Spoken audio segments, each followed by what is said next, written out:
اور اس وقت کا حال سنو جب تمہارے پروردگار نے موسیٰ کو آواز دے کر کہا تھا کہ اس ظالم قوم کے پاس جاؤ،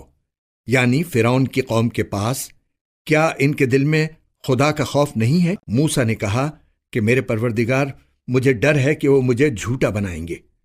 اور میرا دل تنگ ہونے لگتا ہے اور میری زبان نہیں چلتی، اس لیے آپ ہارون کو بھی نبوت کا پیغام بھیج دیجئے۔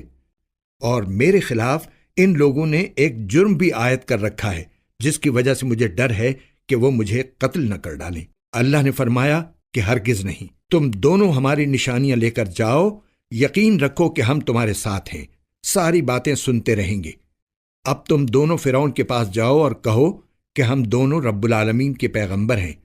اور یہ پیغام لائے ہیں کہ تم بنو اسرائیل کو ہمارے ساتھ بھیج دو۔ فرعون نے جواب میں موسیٰ علیہ السلام سے کہا، کیا ہم نے تمہیں اس وقت اپنے پاس رکھ کر نہیں پالا تھا جب تم بالکل بچے تھے، اور تم نے اپنی عمر کے بہت سے سال ہمارے یہاں رہ کر گزارے، اور جو حرکت تم نے کی تھی وہ بھی کر گزرے، اور تم بڑے ناشکرے آدمی ہو۔ موسیٰ نے کہا، اس وقت وہ کام میں ایسی حالت میں کر گزرا تھا کہ مجھے پتہ نہیں تھا، چنانچہ جب مجھے تم لوگوں سے خوف ہوا تو میں تمہارے پاس سے فرار ہو گیا۔ پھر اللہ نے مجھے حکمت عطا فرمائی اور پیغمبروں میں شامل فرما دیا، اور وہ احسان جو تم مجھ پر رکھ رہے ہو